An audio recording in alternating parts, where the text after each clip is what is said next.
Good morning, ladies and gentlemen. Please come in and find a seat. Our program will begin in 5 minutes, and we have a special video coming up now.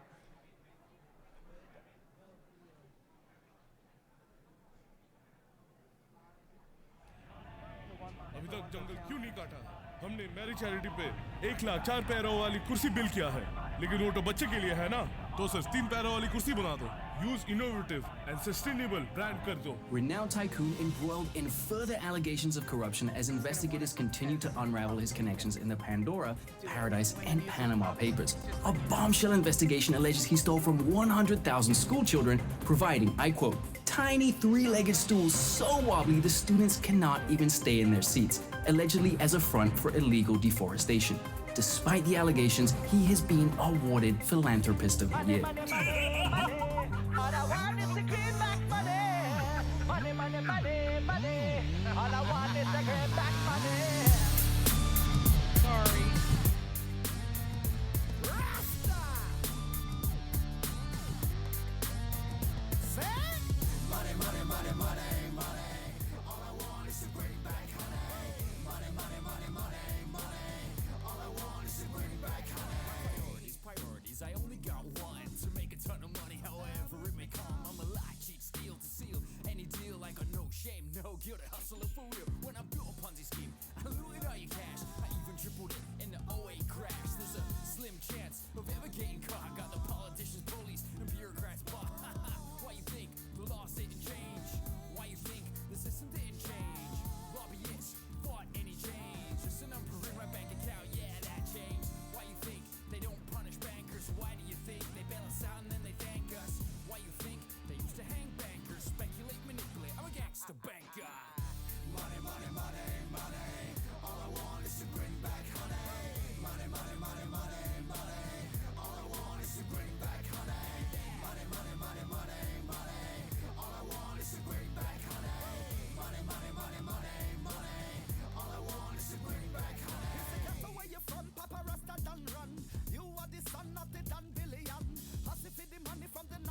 Good morning, everyone.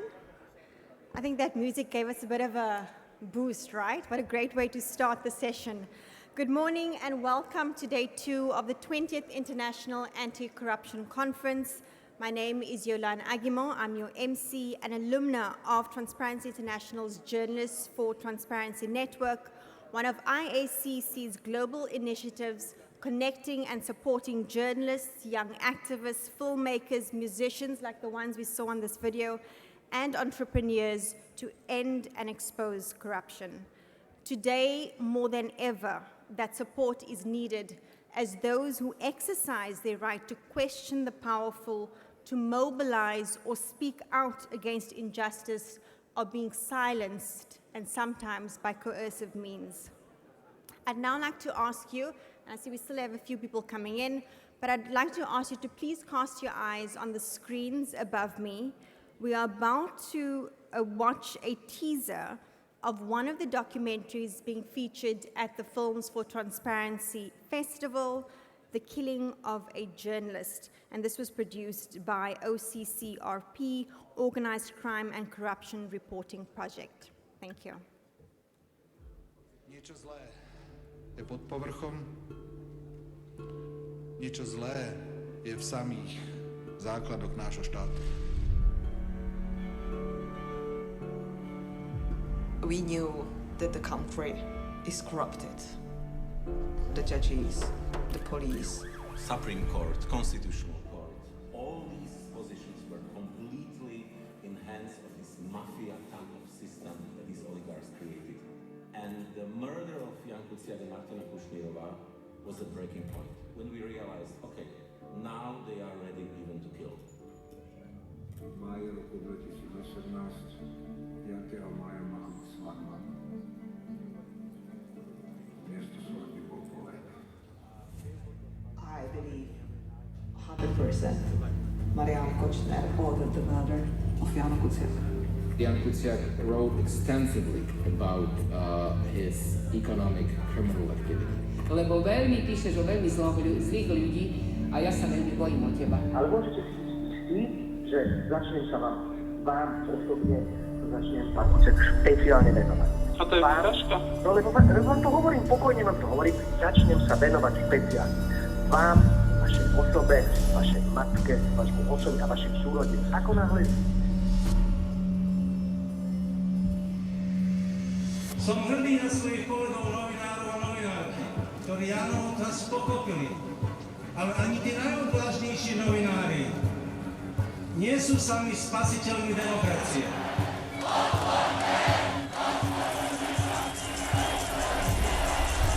And then I received a copy of the police investigation file, including the cell phones and computers of Marian Kočner. Here are the devices from the shooter, the driver, the middleman. We have SIM cards, tablets, computers. Tens of thousands of messages. The judge is asking Kočner how he should rule. That's how it works. We could prove the police is corrupted, the judges are corrupted. It was all there. This data could totally shake Slovakia.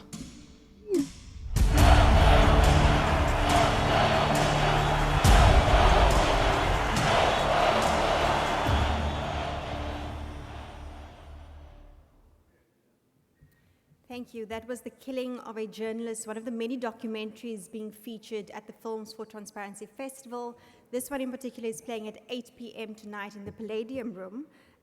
Please visit iaccseries.org for a full schedule of all the documentaries being featured. Right, so in this morning's plenary, Defending the Defenders, we'll unpack strategies and actions that can be used to protect people's rights and freedoms against all forms of injustice and violence.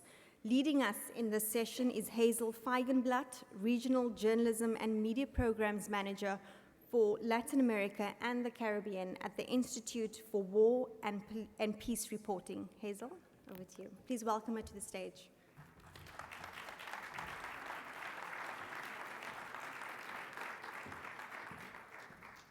Thank you so much. It is truly my pleasure to be here with so many anti-corruption experts and, of course, my wonderful panelists who come from some of the organizations around the world who are doing a lot of work protecting defenders, these people who are pushing back against corruption, human rights abuses, and many other forms of abuse of power. So please, panelists, you can all come up and I will be introducing you in a second. So about the session today, please.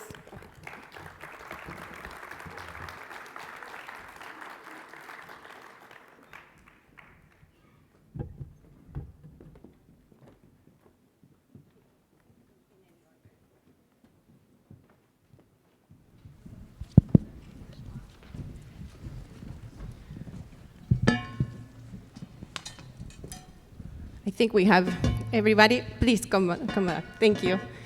I think we have everybody now. So one of the things that kept coming up yesterday in the discussions during the first day of the conference is the way that there are massive threats against democracy in recent years.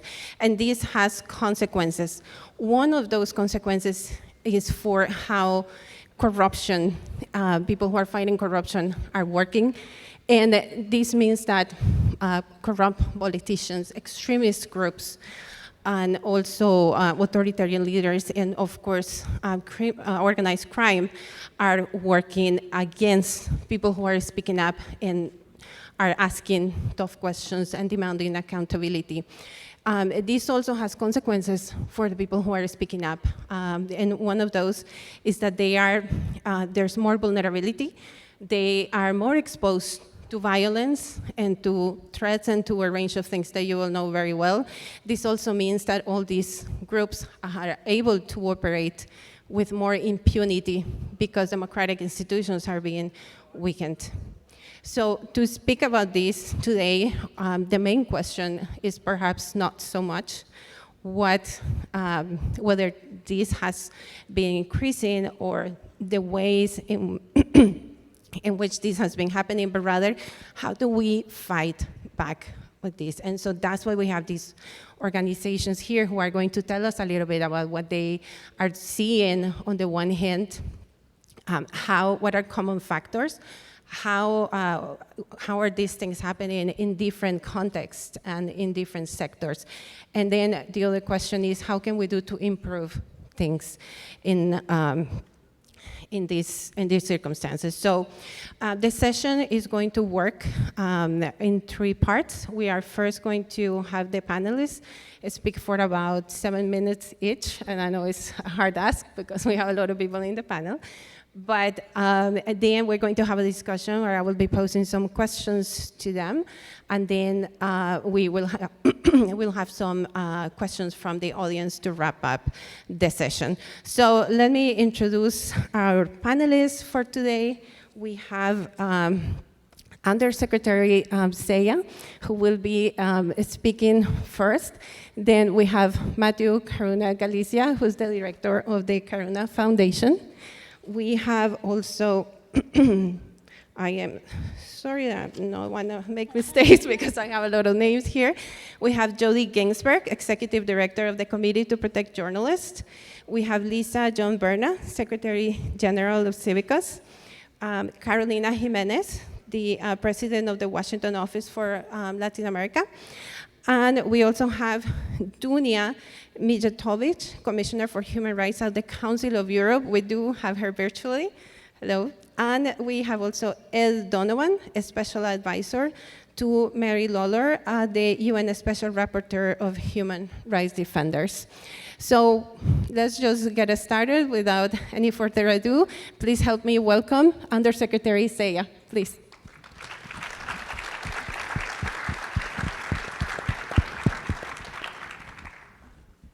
Thank you, Hazel, for framing our discussion, and to our co-host, Transparency International, for the opportunity to discuss defending the defenders with such a distinguished and massive audience here in person and online.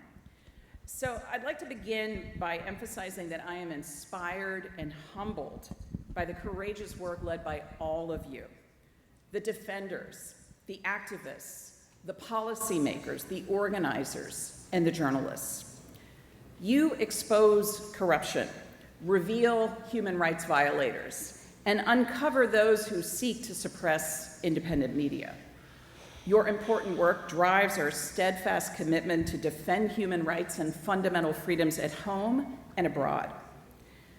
But to succeed in this work, it's imperative that the US government work across all sectors and engage with diverse partners, including civil society and the private sector. Governments alone cannot solve this problem set and are all too often at its source. One of the best examples of this cross-sectoral collaboration is President Biden's Summit for Democracy, where over 100 partner governments, thousands of civil society actors, and the private sector are coming together to build more resilient democracies, combat corruption, and safeguard human rights.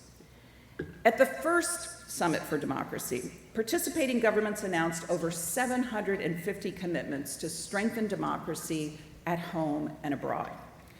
More than 15 governments pledged to enhance protections for civil society while uncovering corruption.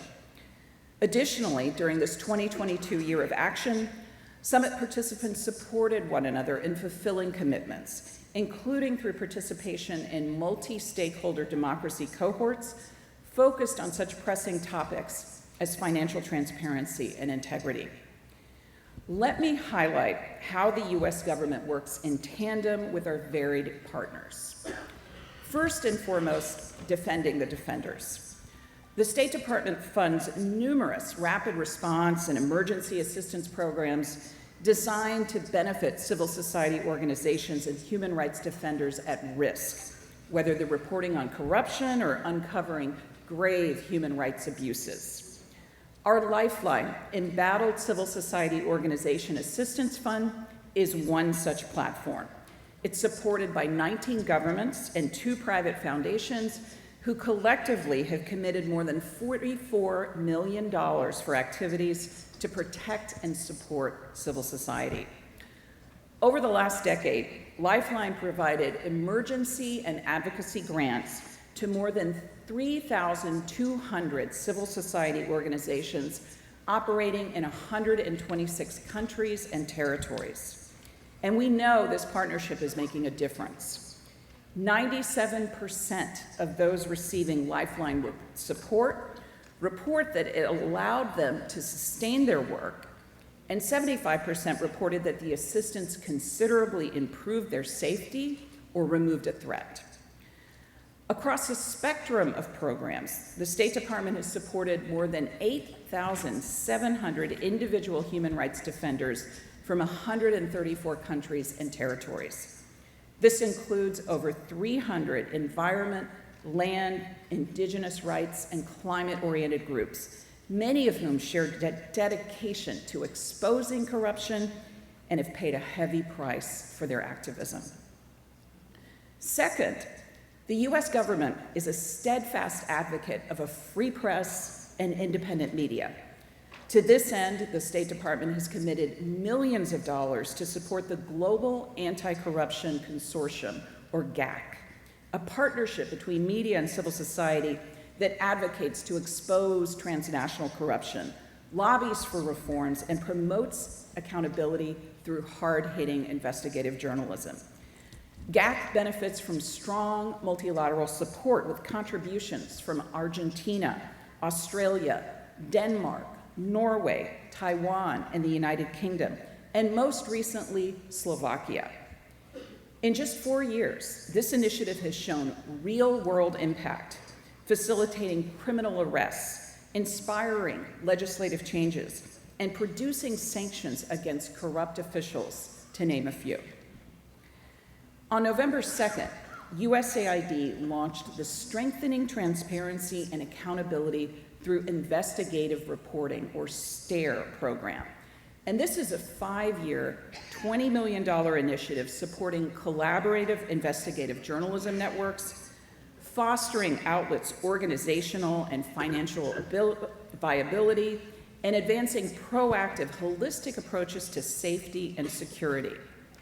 Additionally, as part of the summit's presidential initiative for democratic renewal, The State Department is providing at-risk journalists with digital and physical security training, psychosocial care, and legal aid through the Journalism Protection Platform. Our third line of effort is elevating the singular, brave voices of anti-corruption champions around the world.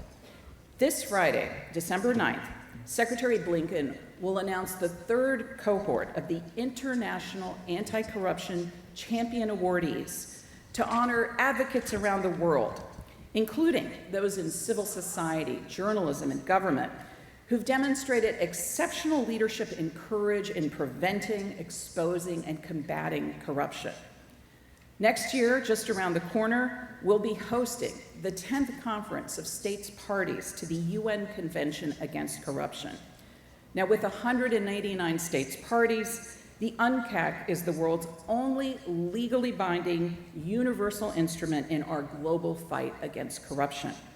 As host, the United States will advocate for the protection of anti-corruption crusaders and seek to elevate the role of non-governmental organizations in this fight.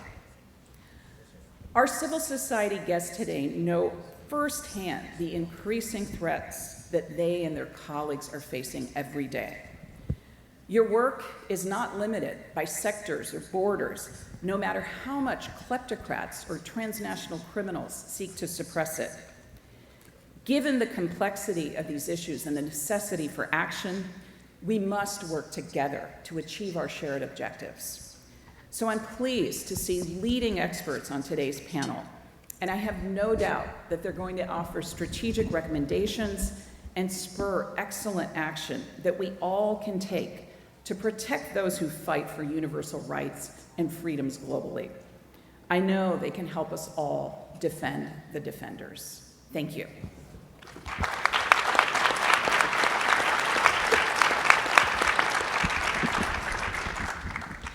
Thank you so much, Undersecretary Saya.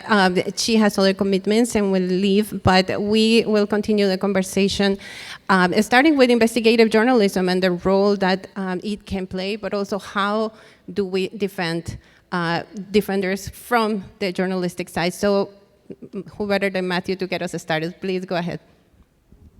Hello, everyone.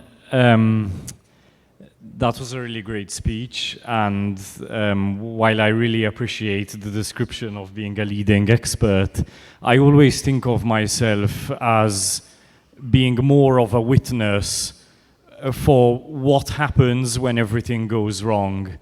I was working at an organization that was behind the Panama Papers, ICIJ, in 2017, when the worst possible thing happened.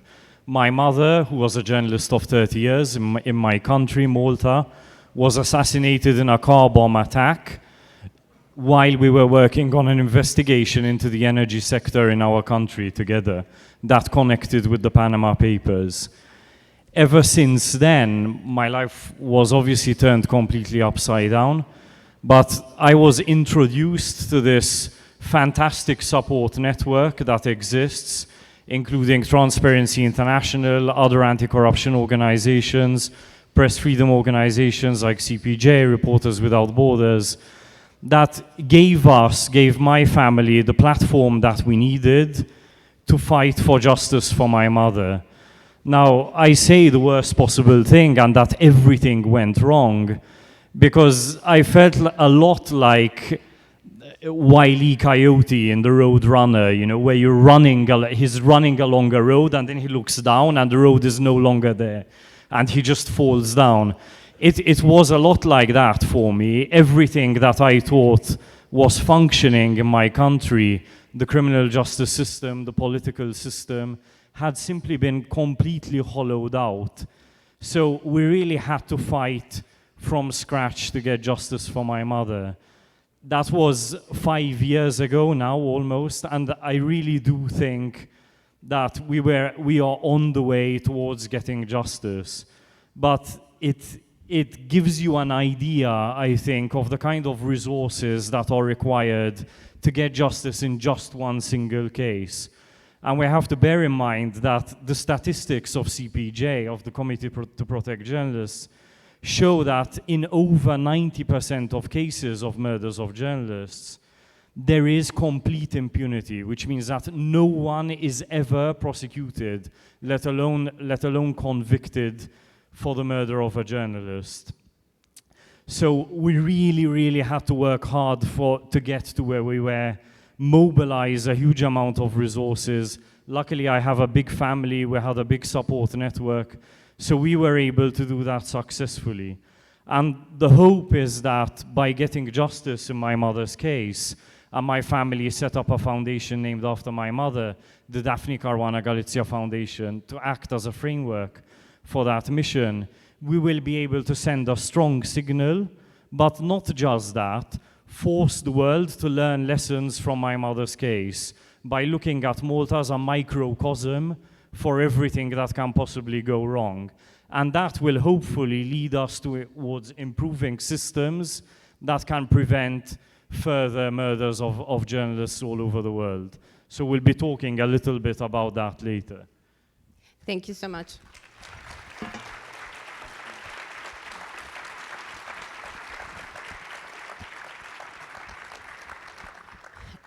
And now to speak precisely about how do we protect journalists internationally, Jodie Ginsberg from the Committee to Protect Journalists.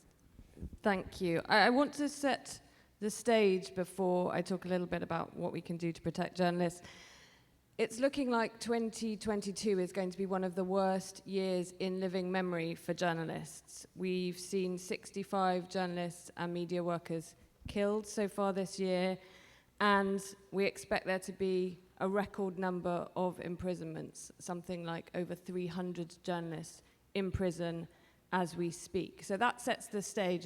As Matthew has said, Malta is a microcosm that reflects a situation that we see globally. And at a time when we're deluged with information and the need is greater than ever for people who can establish facts, investigate wrongdoing and expose corruption, journalists, the very people who are helping to do that, are under threat like never before. Here in the US this year, a reporter was found murdered on his doorstep. The man's name is Jeff German. He was a reporter for the Las Vegas Review-Journal, a local newspaper, and so many of those who are killed or imprisoned are local journalists. And the man accused of his murder was a public official whom German was investigating. Now, that murder is particularly shocking in the US because thankfully here, fatal attacks on the press are relatively rare, but actually it is no surprise to us at the Committee to Protect Journalists that an individual who was involved in investigating corruption was targeted for his work. In fact, half of the killings that we've documented this year took place in countries that Freedom House deems as free or partly free. I think that's a shocking statistic. And 40 of the killings where we at CPJ have been able to determine a motive, 2/3 of those took place outside a war zone. So these threats to journalists are not taking place in remote authoritarian regimes or in distant war zones. They're taking place in Washington, in Westminster, in Manila, in Mexico City. They're here and they're on our doorstep. And as Matthew has already alluded to, one of the major problems that we have in addressing particularly the killings of journalists, is the very high level of impunity. Killers literally go unpunished. And despite 10 years of UN mechanisms and promises by countries to improve the systems for support for journalists, protection for journalists and investigations, we're simply not seeing results. And it's why CPJ and a number of other organizations have begun initiatives to start to bring cold cases back to investigation so that we can start to get justice for murdered journalists. But of course, murder isn't the only or exclusive tool that authorities have for silencing journalists. It's the tip of the iceberg. But actually, governments and the powerful have far more effective tools actually for silencing journalists, so that while we often talk about killings because they are the most obvious symptom, actually journalists are increasingly being silenced in many other ways, including imprisonment. So as I said, we expect another record year for the imprisonment of journalists. But what I really want to stress to this audience is the increasing misuse and abuse of law to target journalists. One of the hallmarks of recent years has been the way in which governments are moving away from targeting journalists for their speech. So we're seeing fewer and fewer prosecutions for journalists and journalist outfits for the things they actually report and the things they actually broadcast, in favor of prosecutions on other matters, often financial matters. So, as we know, Maria Ressa has been accused of tax evasion, security frauds. Jose Ruben Zamora, who has been long subject to a campaign of harassment in Guatemala, is currently in pre-jail detention over money laundering charges. Jimmy Lai, who won our Gwen Ifill Press Freedom Award from CPJ last year, was charged last month with fraud and is now facing national security charges that could see him spend the rest of his life in jail. Jimmy Lai is 75. All of these are being held on charges that are ostensibly not related to the journalism, and it's a very effective tool because it essentially muddies the waters. It enables governments to argue that they're not targeting these journalists for their journalism, but for other crimes, which makes it increasingly difficult for organizations who are engaged in press freedom to be able to handle. These are long and expensive processes.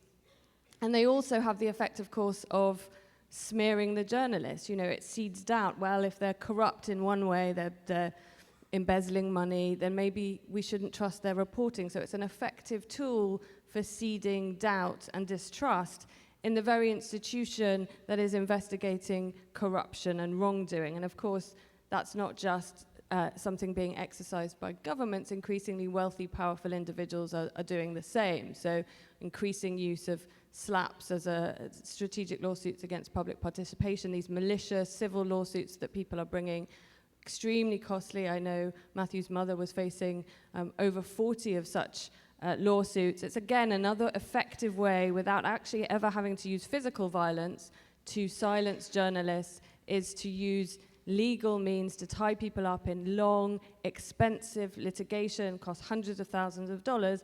If you are a small news outlet or indeed a freelance journalist, the cost of getting involved in such a suit is often prohibitive, and you'll simply step away from your reporting. So those increased legal threats, combined, of course, with the explosion in online harassment that we've seen, particularly against women journalists, particularly women of color, those from marginalized communities, all that is creating a scenario in which journalists are either self-censoring or in some cases forced into exile, where they're extremely vulnerable. So one of the things we really need to see from governments is much more to be done to create safe spaces for journalists so that they can find safe passage for resettlement. We need to see much more to be done in terms of changes to the legal system so that it's not possible for people, including governments, to bring spurious legal charges to target journalists. And of course, we need more to be done to address the levels of harassment online that are often the precursor to these more egregious threats against journalists. Thank you so much. So, the variety.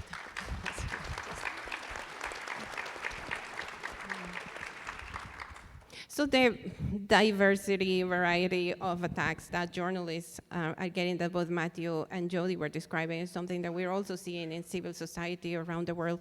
So Lisa, please tell us what Civicus is seeing and what you're working on.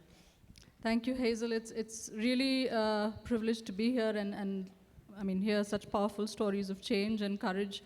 It really sets, I think, the tone for the discussion and what we want from this week, right, in terms of all of us coming together. I'm just going to introduce Civicus a little bit in terms of the context of my input. So Civicus is a global alliance of civil society organizations and activists in all its diversity across the world. We do two things. We monitor civic freedoms across the world, so the state of the right to the freedom of expression, the freedom of peaceful assembly and association, and we co-create strategies for the defense of civic space and civil society with actors around the world, including 15,000 members in 188 countries. This morning, actually, I was at 7 a.m., I was part of a launch of a report on the state of the right to protest across the world in 2022, and we had in-depth presentations from 3 countries that have been dominating the high headlines in terms of protest movements and rights across the world: Sri Lanka, Iran, and Russia. And I think the issues that came out were very similar to what you've already said, in terms of the challenges, in terms of the kind of organized repression and restriction of the freedom of expression and the freedom of dissent, essentially, across countries. I think the aspect I'll speak about here is something that we think is one of the most understudied elements in the fight to protect civil society, to protect champions of anti-corruption, and to protect human rights defenders, and that's the role of non-state actors. So it's not a new concept. Since the 1980s, actually, a lot of countries have seen organizations who claim to be civil society actually enter the arena of democracy, of rights, especially in the context of gender-related rights, so the rights of women and LGBTQ+ groups, and present themselves as rights-based organizations, but actually completely distort the narrative and create very, very difficult grounds for human rights defenders to actually do their work or talk about their issues publicly and politically. So in 2019, we actually spoke to around 1,500 different actors across 115 countries in order to get a better understanding of who these agencies are, what kind of strategies do they employ, and most importantly, what tactics then do we have to better protect ourselves from such attacks. So in terms of who they are, I think the 2 kind of distinguishing factors is the ways of working and the end outcome. So civil society, or progressive civil society at large, works. I mean, we may have many differences in terms of our issues, but we basically work on the principle of nonviolent tactics and nonviolent communication. So groups that present themselves as civil society, and this is kind of rising across the world, but use that to hijack debates, to stop dialogue, and then to actually attack physically, online or offline, other proponents of civil society, are really not civil society actors. They're non-state actors who are legally or illegally harassing, intimidating, attacking civil society, and they should really be called out as such. The second is no element of civil society is in a zero-sum game. We will not defend our constituencies, our issues, at the cost of another constituency or their issues. And I think that's, again, the kind of factor that we need to distinguish and tease out in terms of groups that call themselves rights-based groups or civil society groups, and then take away the space for public and political debate. In terms of their identity, I think what we've seen is a very few of them are actually literal non-state actors. Their power really comes from, echoing what people at the top or the leadership of governments or private agencies are saying in terms of their repressive discourse and regressive discourse, and then they kind of feed off each other. So the non-state actors then become a channel for, leaders who can be held accountable to say that, this is what people are saying and this is what civil society is saying. And then they just kind of reinforce each other and essentially isolate genuine groups who work on rights in a way that they can't really be defended. They isolate them from their supporters, from their constituencies, they delegitimize them, and then essentially create the domain where you can have, fatal attacks, where you can have all kinds of, intimidation and threats, and that's kind of allowed by the system. So I think the reason I'm raising this is that the 2 things that have emerged, or maybe the 3 things as really critical strategies in the sense that in many countries in the world, the threat to defenders is actually larger from non-state actors than from state actors, is essentially to make unusual friends. The case of Honduras, for instance, or Malawi, where, especially in Honduras, the water human rights defenders in Guapinol, there were 60 different agencies who came together from all walks of protest and struggle, in terms of lawyers, in terms of people who are familiar with social media, digital privacy, and they really stepped up their fight to release the human rights defenders who were arrested. Similarly, in the context of Malawi, a very prominent anti-corruption activist who was fined by the court. It was the African Court for Peoples and Human Rights that actually stepped in and allowed some kind of respite and recourse. The second really is following the money. Yes, it's not just Saudi and China and Russia who are funding this. In the context of gender rights, it's actually the US who is one of the largest funders of polarization, hate, attacks on champions of sexual and reproductive human rights. So we really do need to look at where people are getting their agency and their resources to fuel these attacks. And finally, it's follow the restrictions. So this morning, again, I spoke about the report we launched. The 4 top countries who've introduced new laws to punish and prevent protesters: the US, the UK, France, and Uruguay. And these are all open countries. So I think really, we need to test and shift the narrative around there being a good force and a bad force. It's not the Avengers movie or series. And we need to start calling out both our enemies, but also our allies, and find better ways to work with or against them. Thank you so much.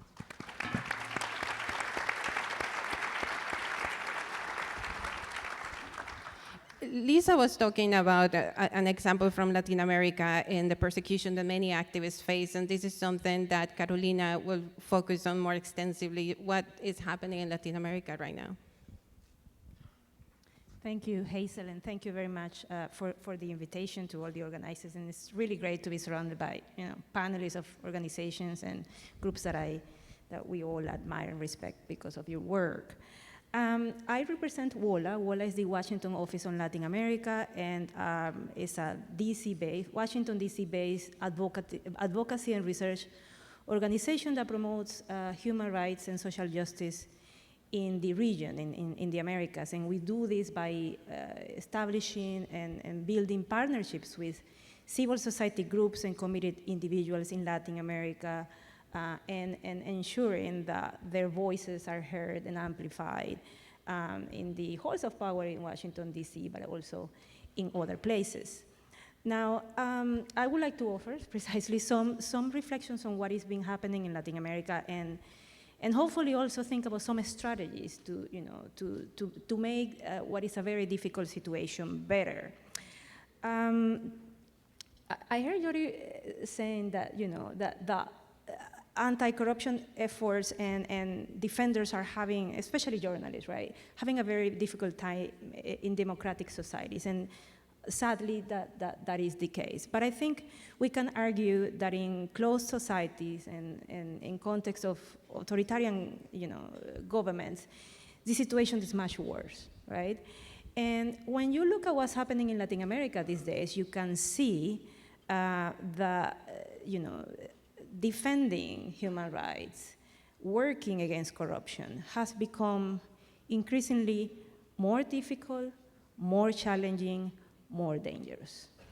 And why is the case? When Latin America, until a few years ago, showed the world some very good examples of how the fight against impunity and corruption should be done. What has happened in the last few years that we're having this very challenging context? And I think we can argue that in the same way that corruption is a threat to democracy,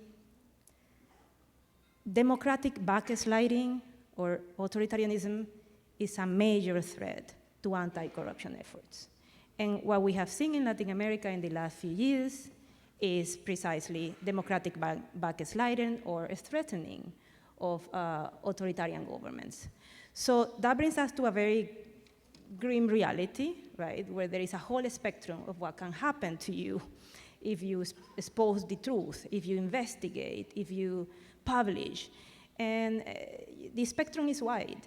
You can lose your job, you can lose your income and your property, you can lose your country, you can lose your freedom, and of course, in the worst case scenario, you can lose your life. So what needs to be done, is of course a big question, and I think in the region we have tried many things before. From a civil society perspective, and this is perhaps what we could say is an endless debate, right? It is clear that, movements need to work closer together. The pro-democracy movement, the anti-corruption movement, and the human rights movement need to develop, closer ties, and we already have them, but these ties need to be closer. We need to work jointly, and we need to, become one big movement so that many of the things and of the events that happen, sadly, too frequently, can be called out by all of us at the same time. And I give you just one example of, what things we have been working on in the region. And of course, I'm sure you already discussed Guatemala here at the conference yesterday, but Guatemala is a country where, as we speak, a top anti-corruption prosecutor is in prison. Virginia La Parra has been in prison for over 9 months, and so far we don't see any signs, of Virginia being released. Well, this entire conference should be demanding the unconditional and the immediate release of Virginia La Parra. And so should the human rights movement, and so should the pro-democracy movement. I mean, the more voices, the more pressure, and the closer we could be to finding solutions, especially to those people who are deprived of freedom. So the connection of different movements that at the end of the day have similar objectives, perhaps with different methodologies, has become more important than ever. The role of the international community cannot be understated, really. Many of these countries where we have seen major setbacks in the anti-impunity, anti-corruption efforts are countries that cannot do this alone. The role of external actors, such as the UN, continues to be very important. We saw this in Guatemala. We're seeing the possibility of establishing an anti-corruption mechanism in Honduras, but we need to learn from past mistakes. When these mechanisms have been established, they have seen incredible important successes, but we have also seen the backlash, and these efforts have unfortunately ended. What are the things that we need to do better? Well, clearly there needs to be a much stronger transfer of capacity. I mean, local actors at the end of the day are the ones that are going to be doing the job once these mechanisms leave a country, for example. And as much as we strongly believe that prosecuting an investigation is important, it is key that institutional and legal reforms are passed. Because mechanisms, especially when they are supported by external actors or the international community, are short-lived. Or even if they're not short-lived, they do have an end, right? I mean, and we need to make sure that there are clear laws and institutions in place that can continue the efforts on the ground now in an independent way and in a way that cannot be turned back, which is what we see in countries where legal and institutional reforms are not implemented. And lastly, it is key that local and national actors are protected. When the international community supports countries in Latin America on their anti-corruption efforts, and there is a change of government, and the political will that we saw from a previous government ends, those who stay are at risk. And if they are not protected by those same international organizations that supported them before, their life is at risk. There are at least 31 justice operators from Guatemala in exile. Country like Venezuela, journalists who have, broke this story and were supported by the international community as well, are in exile. I mean, the number of journalists, prosecutors, civil society, independent experts in exile in Latin America just keeps growing. So we need better protocols and better measures in place to ensure that when international mechanisms, and those who are going to continue the fight on the ground can do so safely and with the protection of their physical integrity and their dignity. Thank you.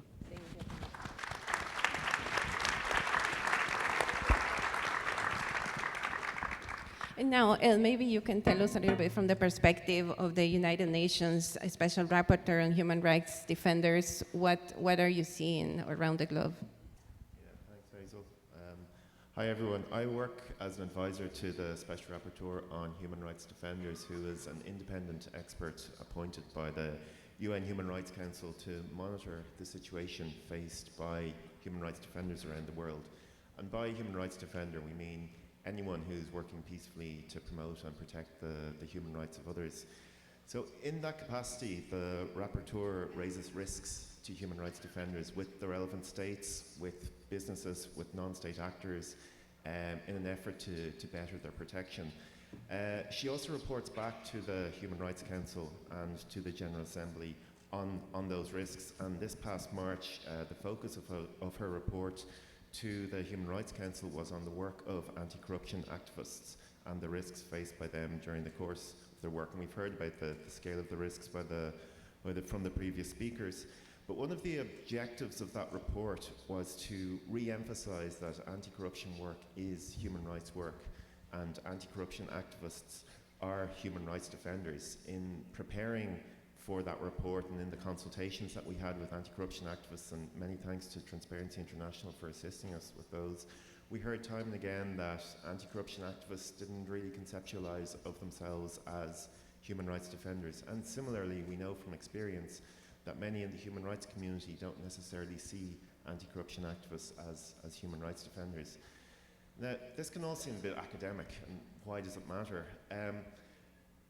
To answer that, I think there are things that we can learn from the protection experiences and work that has been done on human rights defenders over the past 20 years that anti-corruption activists can benefit. The threats and the risks faced by anti-corruption activists are similar in nature to those faced by human rights defenders working in other sectors. And various mechanisms have been set up to focus protection on human rights defenders. So I suppose my argument is by seeing or by understanding oneself as a human rights defender, there are avenues of protection which may become available to anti-corruption activists. And I'm going to just outline four of those avenues. The first is the international architecture which exists around protection of human rights defenders. So at the UN level, there's obviously the mechanism I work for, the Rapporteur on Human Rights Defenders, which can be an effective advocacy tool for activists when a risk emerges. The Rapporteur can raise the cases through a formal letter to government, through informal meetings with the ambassador at the permanent mission in Geneva, or on social media to give visibility and to highlight the profile of the person facing the risks. And we've seen in the past year alone the impact that some of this can have, both publicly and privately when their cases are raised. And while we understand that increased visibility isn't always the preferred choice of option or the safest choice of option for activists at risk, for some it is. And 2 weeks ago, for instance, we saw a case in Honduras, as mentioned already. There was a number of indigenous activists who were detained for protesting against the eviction of an indigenous community. The rapporteur tweeted about it, tagging the permanent mission in Honduras. The ambassador responded, saying that they were looking into it.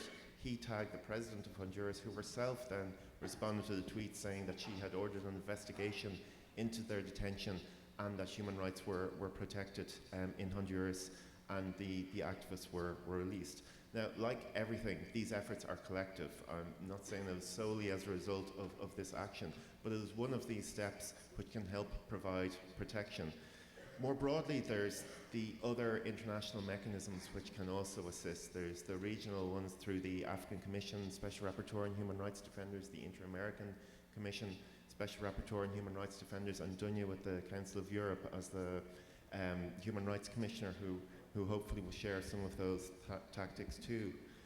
Secondly, a number of states are publicly supportive of human rights defenders in their foreign policies and can be seen as advocacy targets. The EU, the US, Canada, and a handful of other states have developed guidelines on the protection of human rights defenders that commit their embassies in third countries to providing support and protection of activists at risk.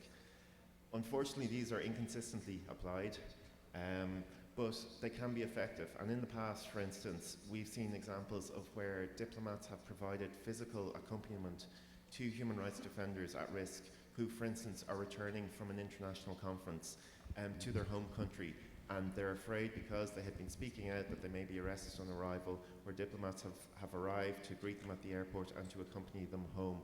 We've also seen many instances of trial observation, of visits in prison, and of even things like invitations to National Day celebrations or Human Rights Day celebrations, where this type of visibility can add to the legitimacy of the person at risk. And this is especially important, obviously, when smear campaigns and stigmatization online question the legitimacy of the work that the person is doing. Thirdly, there is a protection ecosystem which has evolved over the last 25 years by local, national, and international civil society organizations that is designed to respond to immediate risk faced by human rights defenders. And these responses range from financial support for physical security measures, such as CCTV or bulletproof vests, to legal and medical support, to training or to risk analysis and security planning, to advocacy, and to temporary relocation where the person's life may be at risk. And these organizations can also advise on options, they can help with networking, and they can provide crucial solidarity and moral support. And being plugged into these networks is already quite an effective means of protection, because they can get the word out quickly when a risk materializes. And for women and for LGBTI activists, there are additional resources and specific response mechanisms which can also be deployed. And fourthly and finally, there are a number of rest and respite and protective fellowship opportunities for human rights defenders around the world that anti-corruption activists can make use of to sustain their work longer term. And these opportunities are typically designed to cater for activists when they need to take a step back from the daily risks that they face, or when they need to recharge. And they tend to be based in universities, not always, and they tend to range from 3 to 6 months in duration. So there are projects such as the Shelter City Initiative, which is originated in the Netherlands, which is now extended to 20 cities worldwide, I believe, where funded opportunities for activists exist. And I also believe there's been a recently launched program called Sanctuary Initiative, specifically for whistleblowers and anti-corruption activists, which is very welcome, because while so many of these programs and initiatives are accessible and available to anti-corruption activists, there aren't that many that focus specifically on anti-corruption activists, so this is very welcome. And just to finish, I mean, especially given the democratic backsliding which has already been mentioned, I think one thing that we can learn from the experience of human rights defenders at risk over the past 25 years since the HRD declaration was published around risk and protection is that unfortunately governments cannot be consistently relied on to provide protection, and for that the best alternative that we have seen is developing these civil society networks that Carolina was talking about developing closer ties with the human rights community, with the anti-corruption community, with the other kind of slightly segregated communities which are facing similar threats, but which may not be as joined up and may not be aware of the wealth of resources and support that are available to them. Thank you.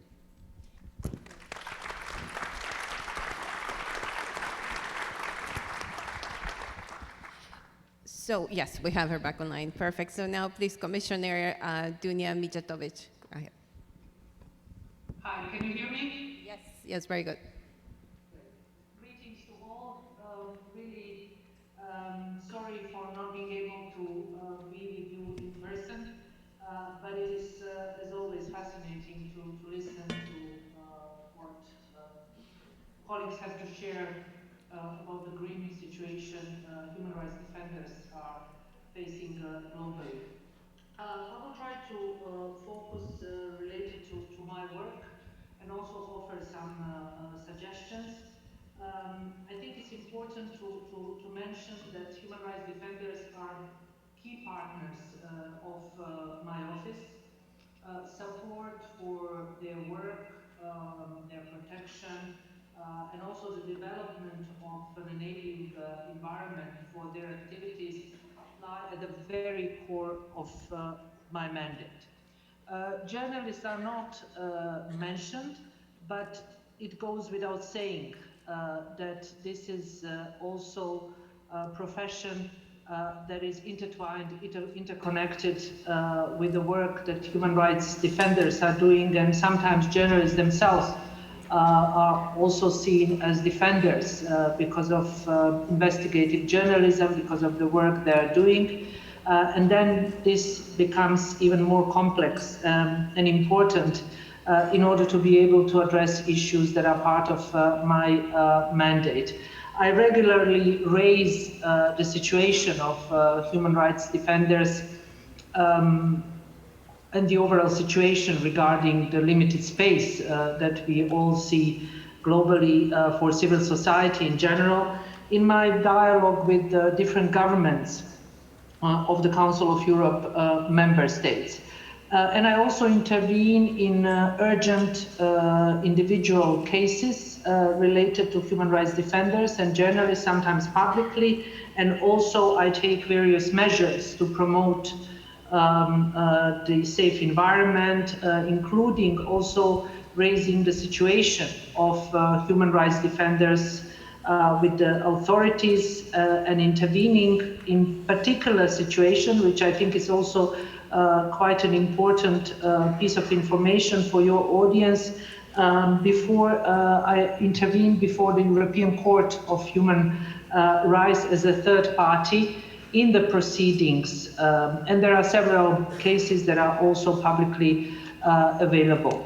I'm also working closely with some of the colleagues that are present in the panel, from Matthew to Jody, and also Ed and Mary Lawler. And we are also trying to bring our voices and also the forces on so many occasions together in order to be able to send very clear messages about the importance of the work for human rights defenders and journalists for the well-being of our societies. In my view, human rights defenders play a central role in making state policies human rights compliant, but also authorities accountable. That is one of the reasons that certain regimes, certain governments are attacking them. They are also instrumental in defending victims of human rights violations and ensuring also their access to redress and remedy. For me personally, I have to say that they are my driving force. Meeting them, talking to them, listening to what they have to go through is also giving me, and I know many other people that are trying to defend them and to make sure that they are protected, even more energy, even more responsibility to do our jobs in the most sort of open and relevant way, which is sometimes, quite difficult, because the pressure is also coming our direction. But regardless of this kind of pressure, I think it's a real obligation of all of us to make sure that the ones that are doing all these horrifying things to many people that are trying to defend rights globally are exposed. And this is not possible by being silent, by using too diplomatic language, or just simply writing the letters to the government. Civil society and also human rights activists, defenders, and journalists are, facing so many obstacles in their work, legal and administrative restrictions impeding the registrations, access to funding, excessive financial and reporting requirements by the government, judicial harassment, smear campaigns we already heard about, threats, intimidation, abusive control, surveillance, confiscation and also destructions of working materials, unlawful arrest or detention, and also ill treatment. And in some cases, human rights defenders, as we know, are kidnapped, beaten, and even killed. And then it comes impunity for those attacks, for murders. Sometimes we know perpetrators, but we almost never learn about the masterminds. The absence of effective investigation into violations committed by a state and non-state actors against human rights defenders targeted because of their human rights work. And this remains a major problem. So I think it is important to mention that recently, together with Mary Lawlor, we had a roundtable in Dublin, bringing human rights defenders from several member states of the Council of Europe in order to listen to what they are going through, and then also to try to understand what we can do more, what we can do better. And there were some fascinating stories and testimonies that we heard that also gave us more possibilities to understand the gravity of the problems in some democratic countries as well. What I also think is important to mention for your conference, for this panel, regardless of the fact that I'm covering 46 member states of the Council of Europe, and of course, you know, I have a mandate for those 46 states. It is impossible to me to be effective and to be really able to do the work without looking at the global environment and everything that is happening to human rights defenders in different parts of the world. Because only by understanding the gravity of the problems and severity of those attacks, we can be effective. We cannot live in a bubble of one continent or one region of the world in order to really be able to help and to also expose those kind of violations that defenders are facing. I will just mention the issue that played a very important role on the work of human rights defenders and journalists, and that is pandemic, of course. And this was an issue that I covered a lot in several of my public appearances and also meetings with human rights defenders from different parts of the Council of Europe member states. And then I would like also to mention war in Ukraine. The Russian aggression against Ukraine has very serious human rights and humanitarian consequences in Ukraine, but also beyond. I met with many during my visit to Ukraine in May, and I was also trying to understand from journalists and human rights defenders what they need. It was related to the protecting gear, but also many other issues that are related to you know, their psychological support, but also issues related to a free access to certain sites, and many other things that we have as a problem in many conflict and war related you know, issues when journalists and human rights defenders are not able to do their job freely. And then I would also mention migration as a huge problem in Europe. I know it's a problem in other parts of the world, but work that human rights defenders defending migrants and helping migrants are facing in many Council of Europe member states is something that I also pay particular attention. They are harassed, intimidated, and this is something that continues. I met with many of them during my several visits, and this is an issue that is happening also in the Mediterranean for the ones that are defending migrants at those shores, but also the ones working at the continent. So these are just several points that I wanted to mention in relation to my work. But of course, you know, I would be happy to engage later, and not to mention to listen to many colleagues present at this panel. Thank you very much for the opportunity. Thank you so much.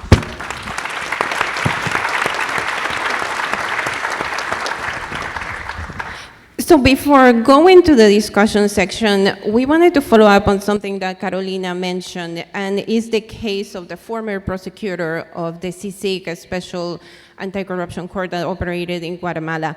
She's basically a political prisoner. She has been held in a high security prison, and a men's prison, in isolation for 8 months without charges. So we want to ask the audience if you will agree to approve a motion to demand that the Guatemalan authorities release her as soon as possible. If so, please, a big applause.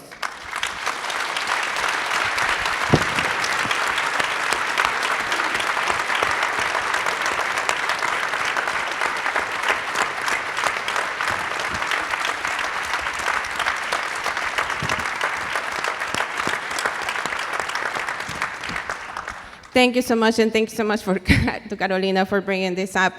Okay, so many interesting points. Perhaps we're going to start with one that I think came out in some of your interventions and has to do with the international response to some of these problems.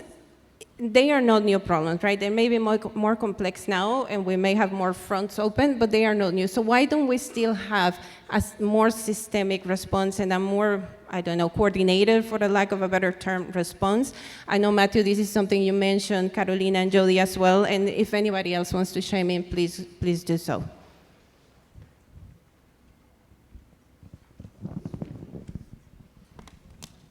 Okay, I'll go first.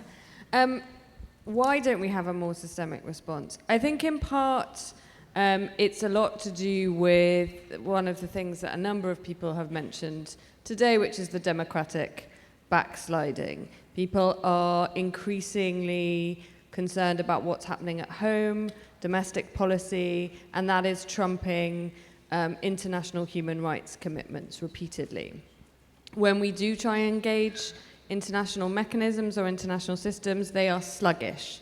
They are often mired in bureaucracy. So by the time you've engaged an international mechanism, the crisis is already well developed. And I think one of the points that was made by a number of people is the inability of different agencies to coordinate on what are increasingly complex and intertwined problems is a major issue. So if you take Afghanistan as a case in point, you know, it was an emergency that highlighted both an inability for governments to coordinate amongst themselves between various different arms of government, but also internationally the inability for governments to coordinate on issues such as emergency relocation and resettlement. And until we start to have some more coordination on issues like emergency resettlement for human rights defenders and a common approach, we will still have this, because with the best will in the world, even when we have these mechanisms,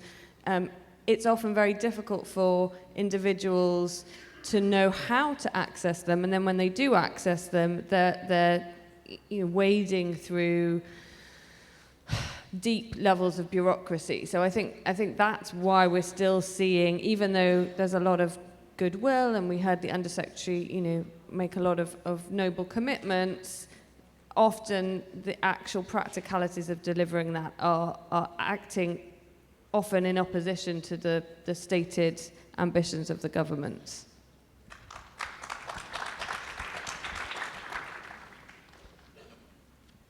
Okay, I'll go next.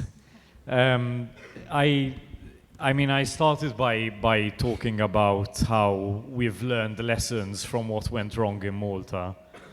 And I would say one of those key lessons is the hollowing out of the state without many people noticing. And people who were being investigated by journalists, politicians who were being revealed to be corrupt, behaving with complete impunity. The more corruption that we revealed that they were involved in, that businesses were involved in, the more they fought back against people like my mother. So this has made me quite a big believer in the rule of law in general as being the best way to protect human rights defenders and journalists. It's increasingly the situation that journalists are becoming better and better at their work, becoming more organized, more collaborative. I mean, collaborating across borders. You have organizations like ICIJ, OCCRP that bring networks of journalists together from all over the world. Exchange information much faster than police exchange information, way faster than prosecutors can exchange information. So they are becoming more and more adept. But what has happened is that an increasing weight of the global mission to fight corruption is falling on the shoulders of journalists, while authorities are kind of really struggling to catch up with the way that we are doing this kind of work, or the effectiveness that we have. So what we are looking at is what can be done in regions like the European Union to create more effective forms of judicial cooperation, for example, reinforce supranational authorities like the European Public Prosecutor's Office that have a mandate to prosecute corruption across borders, let's say. So I am a big believer in these kinds of multilateral systems, as well as being a big believer in increasing the robustness of authorities at the national level. What has happened in Malta over the past couple of years is that there has been an increased focus of international organizations like the Council of Europe, like the European Union, the FATF, on what is happening in Malta. And of course, we have, as a society have benefited from this because it means there is less room for impunity. Malta is being forced by the international system to improve its own systems at a national level.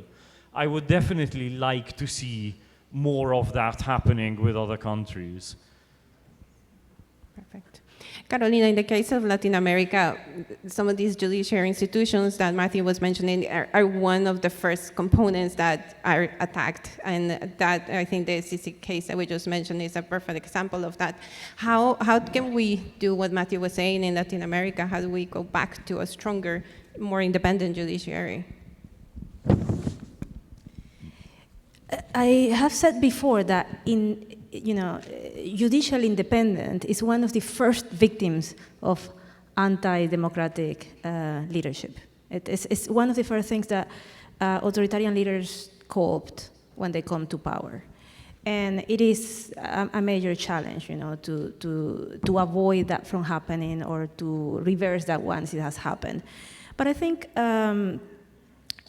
even in the most authoritarian context, with some exceptions, unfortunately, leaders and governments still care about their political capital, right? So it is important, and again, speaking from a human rights and civil society perspective, to always, not just call them out and name and shame, because these days we all know that they want to be named and they have no shame. But I do think we need to keep raising the stakes, and not just nationally, but also regionally. And immigration enforcement always comes to mind. Yuri was mentioning the bureaucracy. The bureaucracy of Latin American governments is, it can put you to sleep. The governments are slow to cooperate. Governments, it can take years to sign an agreement. But when they want their borders militarized, it takes days, if not hours. And it's hard for us in civil society to keep up, when they want to be fast and efficient. When they do want to be fast and efficient, they are. Governments are. So how come, when it comes to protecting the judicial independence of one country or the other, we see countries being silent on what is happening with their neighbors or what is happening with their allies? We see countries putting trade or economic interests above human rights. We see countries, even making stronger allies with countries that should be, that shouldn't be sanctioned in one way to the other because they are co-opting the judiciary and persecuting, justice operators, human rights defenders, etc. So I think we as citizens need to raise the stakes and demand more, not just from our governments, but also from other governments that could be doing something about it, and prefer to remain silent or to put economic interests above the interests of these societies. Lisa, you mentioned something that I think is fascinating, and is how not only do we have now a smaller or shrinking civic space, but we're also sharing it with groups that may not be, fighting for rights, but against certain rights or certain populations on the side of perhaps other ideas. So you may have a group who uses anti-corruption rhetoric, but is fighting, for example, against women's rights. How do we, and in a democracy, they have a right to do that, right? So how do we neutralize them? How do we fight back? And how much of a distraction and an additional cost and work takes for people working with defenders? So I think the quickest answer to that is, civil society, the progressive civil society is diverse enough to have the entire spectrum of skills and tactics needed for a coordinated response. I think, again, what's happening is because we're kind of being put consistently in a position where we have to keep thinking of self-preservation, either in terms of defamation tactics, but also I think the tactic of under-resourcing, right? So in most countries now, rules are being brought into place where civil society actually cannot exist legally and cannot actually receive any kind of support or resourcing, both nationally or internationally, to sustain its work. I think what shifted as a result is that where you're seeing, and again, I'll go back to the conversation on protest movements, is that where you're seeing an entire new generation of change makers emerge is from the DIY space, where people aren't actually looking for formal structures and systems of support and endorsement. People are just coming together for the cause that they believe in and fighting often with their lives to achieve that.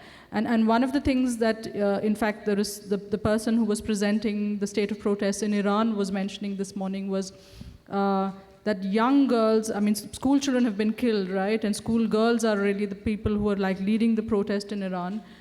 There's no one who can stop the fact that they know what the rest of the world looks like. There's no one who can stop the fact that they know what it would be to live a life where you aren't, repressed by religious politics, basically, and that you can have an alternative life if you were allowed to, achieve your freedoms. And I think that's the biggest tool we have. The idea of what a society that, kind of lives in a democratic space or allows people to experience their civic freedoms look like is something that's not something that governments or businesses or any other actor can hold back anymore. And I think the simple kind of evidence of that is that in the last 10 years, every single mass protest has started as a local, very context-specific reaction and has quickly kind of generated a response that's much more profound, much more global, and much more transnational. And I think that's the biggest strength we have then in terms of sustaining our issues and our causes, the fact that the understanding of the core issues we represent is universal, and therefore the support and solidarity is too. Thank you. I have a question for Ed and for Dunia as well about gender and specifically about women. Usually when we talk about solutions and actions for anything, the case of women deserves a more specialized response, perhaps. I'm interested to hear, what do you think is working in that sense for, specifically for women globally and in Europe for Dunia?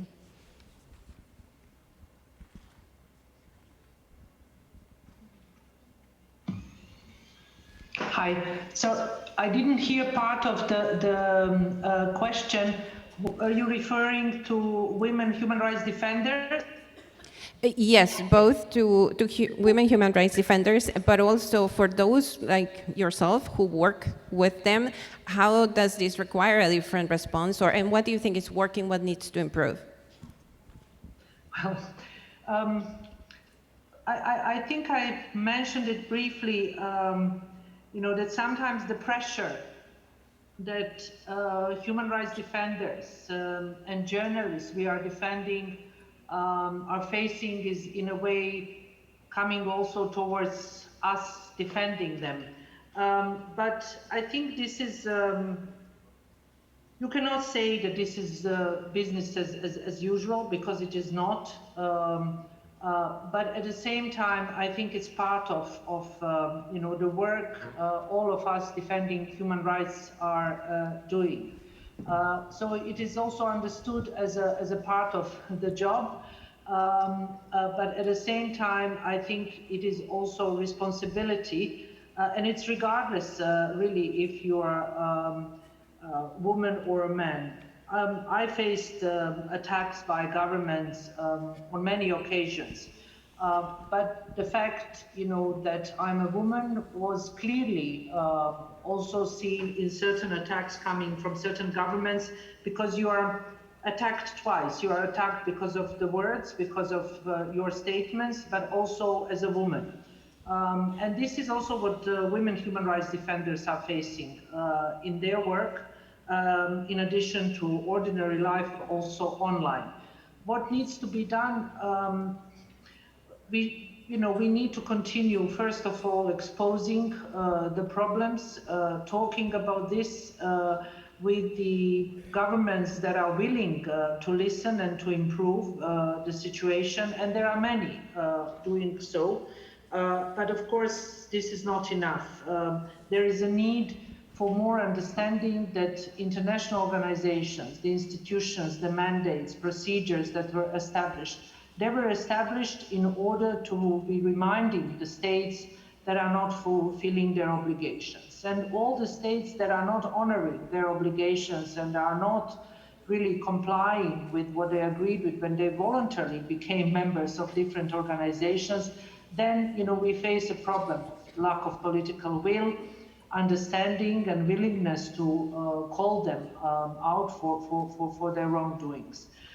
When it comes to women human rights defenders, I would say that recently, based on the work I do, particularly my work in the field and talking to actual human rights defenders and listening to their struggle, and not only to their struggle, but to the struggle of their families, sometimes even friends that are facing problems.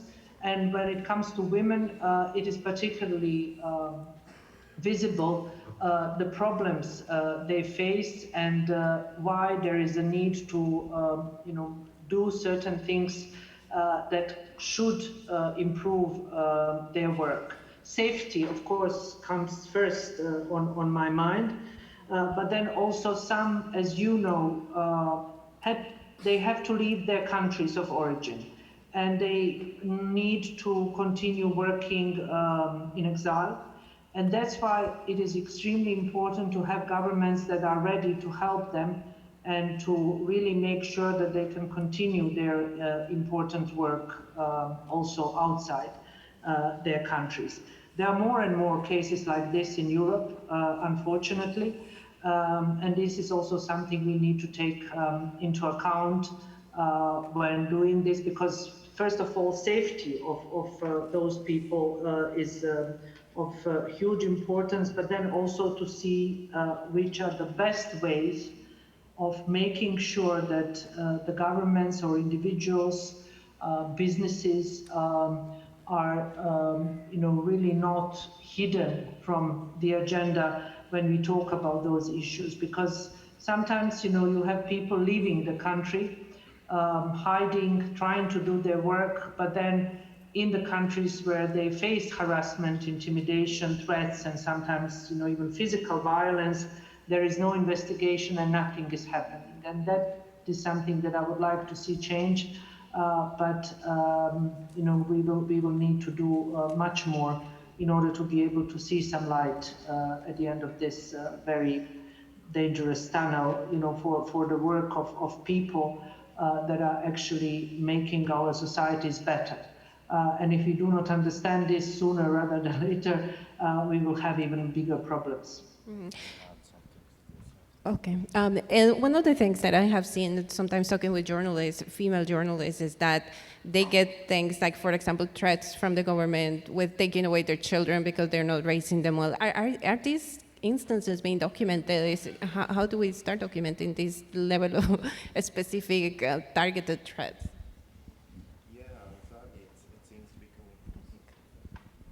And sadly it seems becoming more and more frequent. We're getting increasing numbers of cases around that specific targeted threats. So in answer to your question, there is a certain amount of documentation going on, but not enough. And unfortunately, due to the level and scale of threats that are out there, it just seems sadly impossible to be able to record everything. But to pick up on something around family that you mentioned and something that Dunya mentioned, unfortunately, relocation is a necessary response to risks to human rights defenders. It's not ideal. Nobody particularly wants it, but unfortunately, it's sometimes the only way that can guarantee someone's life. But in terms of how we've seen responses to such risks faced by women defenders, we have seen a growth in understanding in the broad human rights protection community over the last decades, pushed on by feminist and women's rights organisations, whereby traditionally if somebody was being relocated, it would only be the person themselves who would be funded to be relocated. It would only be one person who would get the visa. It would only be one person who would get the support when they have been relocated. There are more and more programs now which recognise the additional caring responsibilities that women defenders often have and allow for relocation of family members. So rest and respite programs are increasingly offering that, and we've also seen states beginning to offer that too. So I do think that has been one very positive development that we've seen over the last 5 or 6 years. Thank you so much. So let's go with Matthew for a final point before we go to the audience. There's 3 microphones, so please just go to the microphone and say who you are, who your question is for. But Matthew, please. I just wanted to say quickly that Dunya was really correct to describe the kind of organized resettlement, let's call it, of human rights defenders or journalists who are facing danger in their own country to another country that is considered to be safer.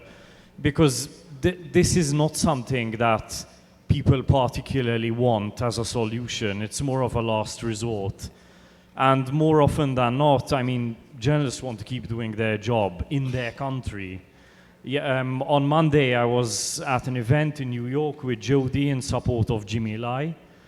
And he is a person who is currently sitting in jail for speaking the truth about what is happening in Hong Kong. And he had many opportunities to leave his country before he was thrown in jail. But he chose not to do that. He chose to stay there. And like my mother, she had many opportunities to leave Malta before she was murdered. She knew that things were getting out of hand. They were getting extremely dangerous. But she saw it as her duty to stay there and continue reporting. I mean, most people who do this kind of work are on that same wavelength. They think in that same way. So resettling them, moving them about is really a last resort. I don't want democracies to be reduced to operating a kind of ambulance service for the rest of, for the anti-democratic world. That's really not what we should be doing. We do need a more systemic approach, or an approach where free trade is tied to respect for human rights. We cannot resettle journalists from Hong Kong or activists from Hong Kong or from wherever to a country where the rule of law is functioning and then continue to do business as usual with that other country. It shouldn't work that way. Otherwise, we'll just reach a point where this will become a kind of permanent trade-off. A democracy can provide the service of resettling journalists and human rights defenders and then continue to do trade as usual with the country that is putting them in that same situation. So it's important that we in democracies call for this respect for human rights, to be tied to free trade or any kind of business that our country is engaged in with other countries that are not respecting human rights. Thank you so much. Well, a big applause for all our panelists today before we go to questions.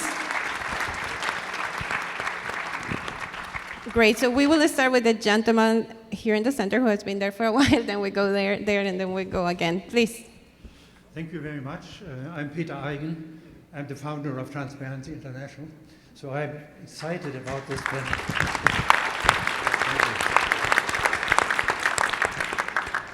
This is a fantastic panel, and I sense very much the frustration that there is no global authority to help in situations where people are hurt, where there are tremendous risks, where there's death and destruction among civil society. So I'm going to make a very daring and perhaps rather unrealistic proposal. I feel that we rely for global governance too much on national governments. National governments have really lost their capacity to be the main actors for good global governance. They don't have the global reach, the national governments. They don't have the right time horizon. Most of the decision makers in national governments think of their next re-election and so on. They don't have the constituencies which would incentivize them to do the right thing in terms of global problems. And therefore, I feel we cannot rely either on governments themselves, even though very often they have the democratic legitimacy to work, but they can't do it. Nor can we totally rely on governmental institutions, international governments and institutions. Because in most of these institutions, and I know what I'm talking about, I was more or less fired from the World Bank when the member countries of the World Bank didn't want me to fight corruption. Most of the intergovernmental institutions are operating at the lowest common denominator of their members. And therefore, even if they say fantastic things, I mean, like the commissioner, for instance, she cannot really become very active unless the constituency she has gives her the mandate to do so. So we need a different global organization. And I believe we have too long waited for the United Nations to play that role. The United Nations is extremely important, but we see they are unable to do something, even in terrible situations like the attack on the Ukraine at present. So we have to either work together to create an international organization which brings together civil society organizations, of course, with a certain requirement of legitimacy and so on. Or we have to create a multi-stakeholder organization, not a United Nations organization which is willing to work with multi-stakeholders, like yesterday Achim Steiner said, and so on. No, an organization which has a governance which is driven by equal voting power of civil society, of business, and of the government. And on that basis, I think we can reach an authority which is helpful in situations where people like you don't have to be frustrated and disappointed. There's nobody to help you. So this is my recommendation. I know it's very ambitious, and I've presented it in other fora, but it would be wonderful if this forum here would endorse it. Thank you so much. Unfortunately, here that we only have time for a couple more questions, so please go ahead. I will be very brief. My name is Frank Vogel. This is not a conspiracy, but I'm the co-founder of Transparency International. We should have a bigger panel.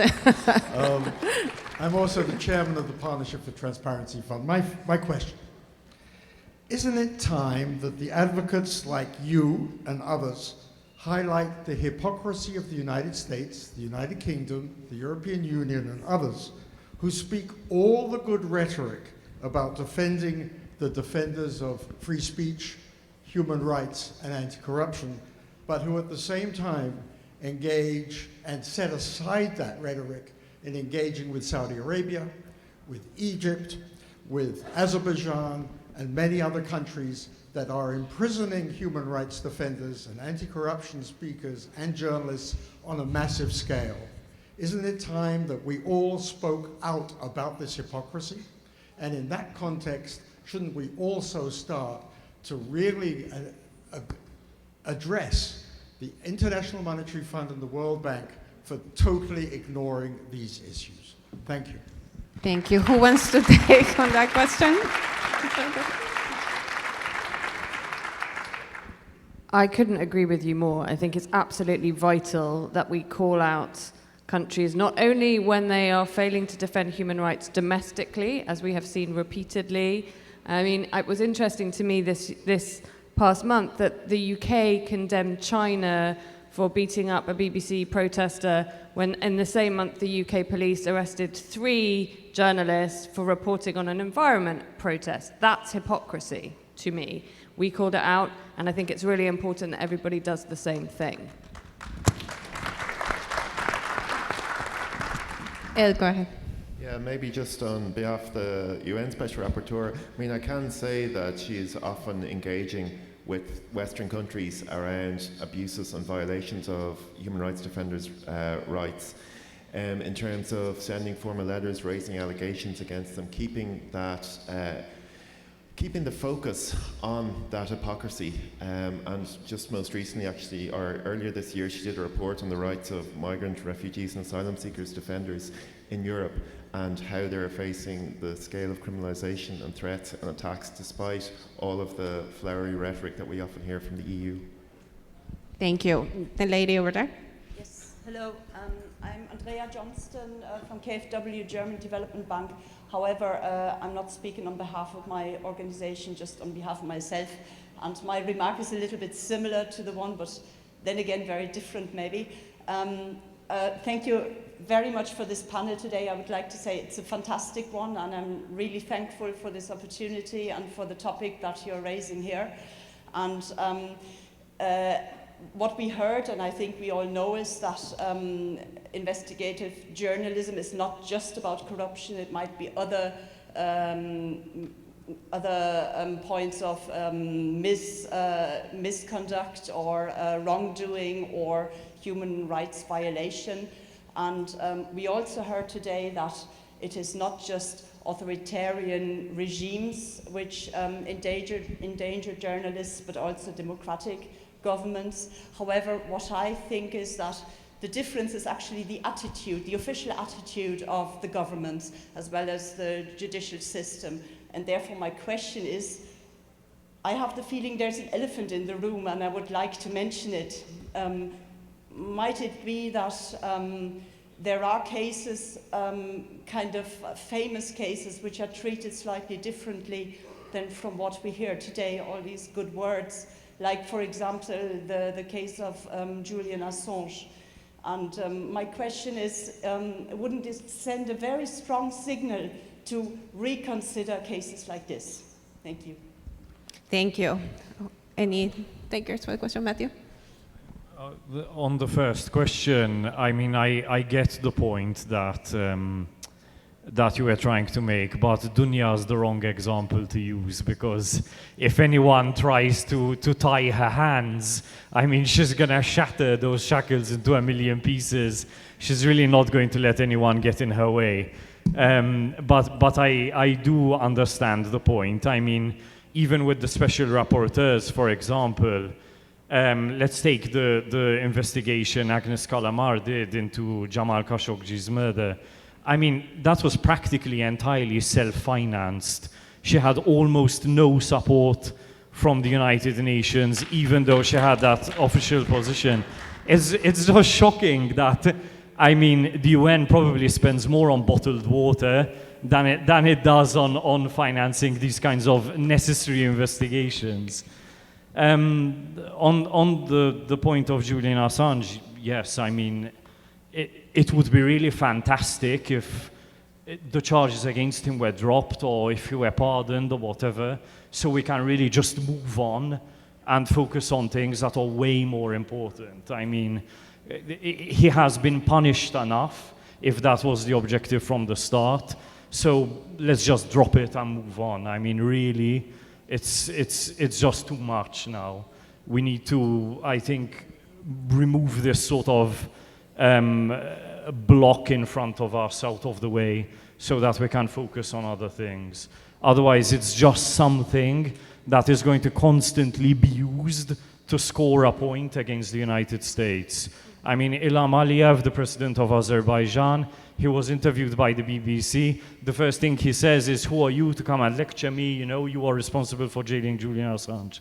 It's like, let's just get that out of the way so that we can focus on everything else. Thank you. The last question, the lady over here. The panelists will be here after, so I apologize. We can have more questions, but you can come and say hi. Yes. I'm Ana Gomes, TI, Portugal.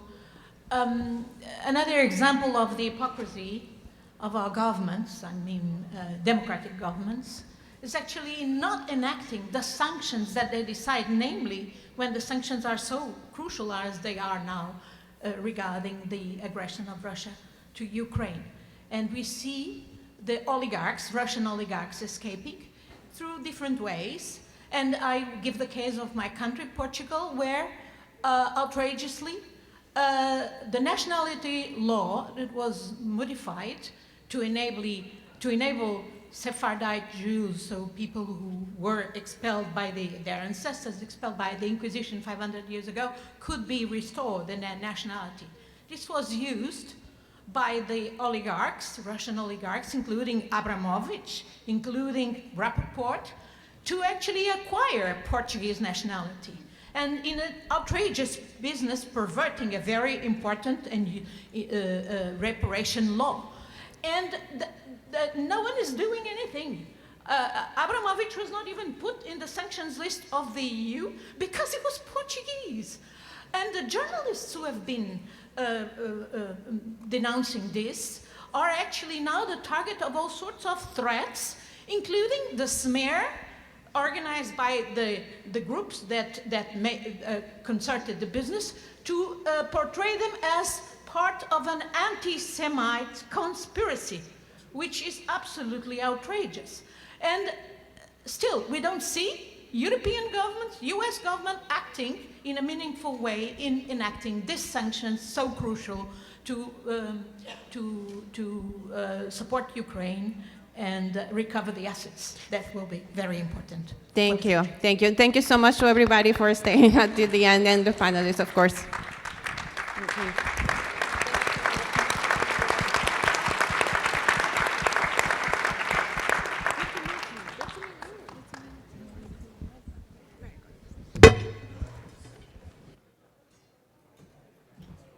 Thank you to our moderator, Hazel, and to our speakers for painting a picture of the very real threats facing some of our frontline defenders like civil society and journalists. We'll now take a short break, stretch your legs, get some tea or coffee. We'll be back here at 1:30 for Plenary 3, building the path towards a fair and sustainable future. Thank you.